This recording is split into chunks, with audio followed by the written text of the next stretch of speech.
વડોદરાના સયાજીબાગ ખાતે સૈનિક સિક્યોરિટીના 91 જેટલા સિક્યોરિટી જવાનો પગાર મુદ્દે હડતાળ પર ઉતર્યા હતા। વડોદરા મહાનગરપાલિકા દ્વારા સૈનિક સિક્યોરિટી સર્વિસીસને ઇજારો આપવામાં આવ્યો છે, ત્યારે આજ રોજ વડોદરાના સયાજીબાગ ખાતે ફરજ બજાવતા 91 જેટલા કર્મચારીઓનું પગાર ન આપતા હડતાળ પર ઉતરી જવાની ચીમકી ઉચ્ચારી હતી। બનાવની જાણ થતાની સાથે જ પાર્ક એન્ડ ગાર્ડન શાખાના અધિક્ષક મંગલ જયસ્વાલ સ્થળ પર આવી પહોંચ્યા હતા।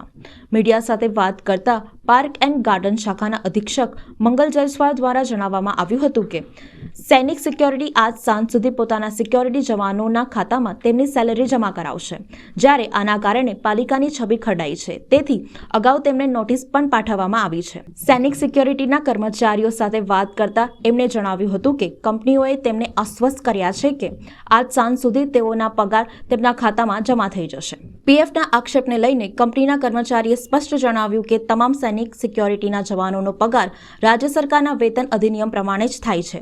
અત્રે ઉલ્લેખનીય છે કે વડોદરા મહાનગરપાલિકા દ્વારા સૈનિક સિક્યોરિટીના સિક્યોરિટી જવાનો દ્વારા કરવામાં આવેલા આક્ષેપોની સામે ઊંડાણપૂર્વક નિષ્પક્ષ તપાસ કરી જવાનોના પ્રશ્નોનું નિરાકરણ લાવે છે કે નહીં તે જોવાનું રહેશે। પગાર બાબતે ગઈકાલે પણ સાંજે એમને વાત કરી હતી। એજન્સીના જે મેઇન અહીં ઓપરેશન જોવે અને લગભગ સાંજ સુધી ક્રેડિટ થઈ જશે અને એ બાબતે પણ એ લોકોને જણાવવામાં આવ્યું છે। અને પીએફ ઈએસઆઈસી માટે તો સ્પષ્ટ છે, અમે 100% એનું ચેકિંગ કરીએ છીએ અને એવી કોઈ પણ ફરિયાદ અમારા ત્યાં આવે અમે સ્પષ્ટ દરેક એનું દર 6 મહિને સર્ક્યુલર પણ કરતા હોય છે, જે રિવિઝન થતું હોય છે અને એમાં કેટલું જમા કરવા પાત્ર થાય એના આખા સાથે એના ઉદાહરણ સાથે અમે એનું પરિપત્રિત કરતા હોય છે। એટલે એવી કોઈ પણ અરજી હોય તો અમે ત્યાં તરત એનું રિડ્રેસ કરવામાં આવે છે।